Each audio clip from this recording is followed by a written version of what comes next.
Hello, and welcome back to my series on Wyrd's The Other Side. Today I'll be continuing my breakdown of all of the allegiances in the game, starting with the second in the starter box, the Guild, and all of the assets and stratagems that are available to all of the Earth allegiances. Generally, the Guild's playstyle is very win more, and that's true right from the start with their glory mechanic, Bottomless Resources. This lets you discard 2 cards, a precious resource, to flip a Guild unit to glory. This is really them showboating and showing how they win through sheer resource usage. Woe to the Conquered gives you bonus melee or missile actions, even for fire teams who aren't in the current activation, anytime you damage or discard an enemy's asset. This can get you a ton of free attacks against a company with lots of titans, or other units that rely on their assets to stay alive. The Steady March of Tyranny lets their units move 3 inches every time they gain an Inspired token. A nice trick for this is to take the Focused Effort order, gain the Inspired token, and nudge your fire teams just within range of an attack on the enemy. As an extra bonus, since it never counts as movement caused by an order, they can also use this to disengage without getting hit. Their last one is arguably the best of a strong set of abilities. Soulstone Medics lets their units reinforce as soon as they gain a reinforcement token, or when the unit activates. This lets you make sure your units are always in fighting form. Sonnia Criid is the Guild's only commander, and she's absolutely terrifying to face. Let's start with her simplest part, her morale action, Well Read. This lets you draw a card, and if it's a tome, then you gain free tactics tokens and do this action again. If you keep drawing tomes, you can keep doing this over and over. The best part is there's no flip required, you just declare it and do it. Flame Burst really is where the magic happens. It is a low strength, but built-in piercing and area, and an expensive trigger that breaks one of the game's rules. It makes her area do 2 damage instead of 1 if the area flip matches or beats the armor AV, letting you slaughter enemies' fire teams that huddle too close together. Her ability Pyrokinesis feeds into this beautifully. Instead of having to flip a separate card for area, she can choose to just use her penetration slip total as the area flip. This means that her action strength is included, and cheating 1 flip affects all of her damage. This makes it easy to even damage titans with area, and is why she's the #1 area damage dealer in the game. Going into glory gives her a new ability and action. The ability, Draw on Ancient Runes, lets her flip 2 cards and choose which one to use in every duel she participates in, whether she is the attacker or the defender. This makes her both way more of a threat and also quite a bit harder for her enemy to take down. Lastly, her new action, Pillar of Flame, is disgusting. It costs a tactics token to use, but it lets her drop a 120mm marker and auto-hit every enemy within a 2-inch pulse of it for strength 2 that can't be cheated. Oh, and it's a morale action, so she can use it twice per activation. Let's just show off why Pillar of Flame is incredible and worth that extra cost. On screen, we have everyone's favorite pyromancer, and she's in the mood for barbecued Karkanoi. The Karkanoi, naturally being terrified of her, spread out as far as unit cohesion allows them to. However, it's not enough. The diameter on Pillar of Flame's pulse is about 8.7 inches, and since unit cohesion is 8 inches, you can definitely get 2 of their fire teams. Her personal asset gives her a decent versatile melee action, but most importantly, a new ability. Visions in the Flame lets her shoot even when she doesn't have line of sight. There's no running or hiding from her flames. She also has access to the generic Earthside commander assets. The unique one, Battlefield Map, gives 2 abilities. Enemy Deployments forces your opponent to deploy 2 of their squads in the scouting step instead of the deployment step, letting you counter-deploy against them even if you're the attacker. Clever Ruse lets you move 1 of your units after everything's been deployed. Both of these help give you a step up at the start of the game. Electric Megaphone gives a morale action to give a squad reinforcement tokens at long range. Remember, in the guild you can reinforce as soon as you get these tokens, but for the other allegiances, this is just to hand out the tokens. Marching Boots gives 2 abilities. Rigorous Drilling gives the unit plus 2 inches of movement. Note that this doesn't increase the AV for duels, only for the movement. Strong Souls gives you plus 3 armor against hazardous terrain, which is really nice against opponents who rely on it, like the Devouring Hordes. Medal of Honor costs 2 script and gives 2 great effects. Veteran is simple, just giving plus 1 to the unit's tactics AV. 2 script for 5 extra tactics tokens during the game would already be worth it on its own. It also gives you a cheap trigger to all of your actions to give any friendly unit they see an Inspired token. The other named character in the guild is the champion Samantha Thrace. At 3 script for a single model on a 40mm base, she's pricey but worth it. She's basically a mini commander, bringing some nice support to your company, and also is one of the very few non-commanders with a tactics AV. Her ability Get In There gives a nearby unit a free reinforcement token when she activates, which pairs really well with the guild's Soulstone Medics.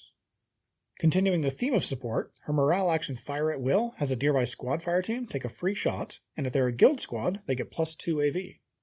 Her melee action is also really impressive. Not only does it have decent strength, but it forces her opponent to discard a card too. In Glory, it also has an auto-hit trigger. 2 penetration flips from one duel can really crack your enemy's defenses. Lastly, in Glory, she gets another ability, They Knew the Risks.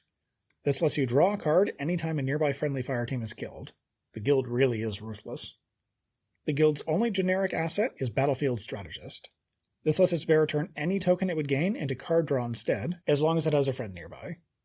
While situational, against some allegiances like King's Empire or the Cult, this can be really strong defensive tech, and both Sonnia and Sam can take it.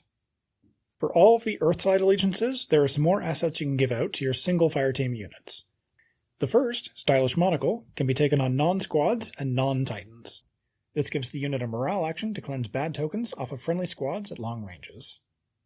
The other generic Earth asset is Toughness, which is really just there to fill asset slots.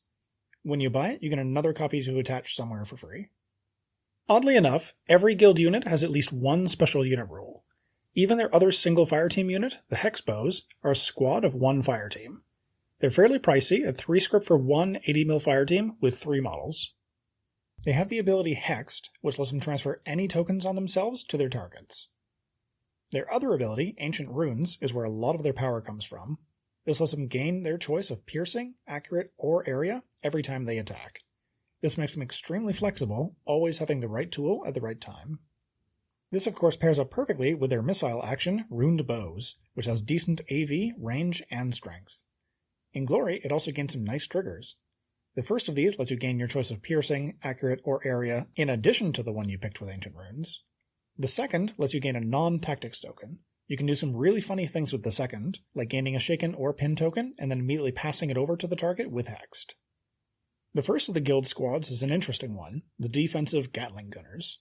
They're pretty cheap, only 4 scrip, but that gets 2 100mm fire teams at 3 models each. They're always ready for a charge, getting free auto hits against enemies that dare rush over to them. That said, they really do not want to be in melee, as their melee action has a mediocre AV and terrible strength. What they really want to use is their Bullet Storm, which is a pretty unique attack. It's a long-range missile action, but it loses strength the further away the enemy is.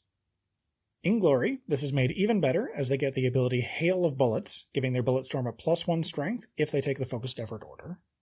This does mean that how much strength the action has is really variable, but it's nice to have the option of both short range with high damage or long range. The guild's last unit is one of the core of the guild's power, the Guild Mages.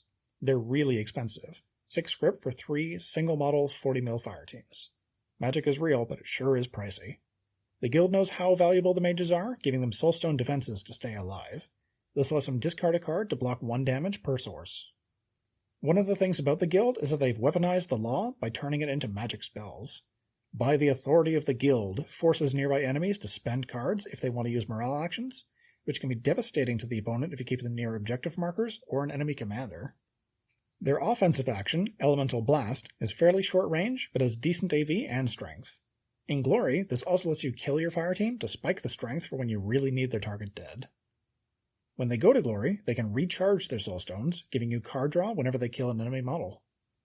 Finally, we have their Glory-only morale action, Rule of Law.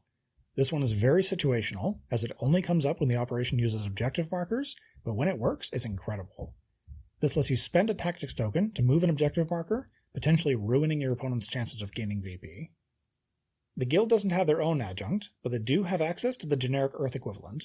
The Doctor is in, attaches the 40mm fire team John Watson and his cute little dog to your squad, but if he's killed, he can't be reinforced back. To help keep him alive, he has the Escort ability, which lets him pass off damage to his squad mates. Trust Me, I'm a Doctor lets his unit reduce their duel totals by 2 to gain a suit of their choice. Naturally, you still need to win the duel to benefit from this, but some squads really love to have the option. He also has a short-range morale action to make his target immediately reinforce. It's really important to note that unlike most reinforce actions, this one does not give a reinforcement token, so his target has to already have one for this to do anything. The guild doesn't care about this action that much since they reinforce so often on their own, but other allegiances really appreciate this. Now for the Stratagem Lightning Round.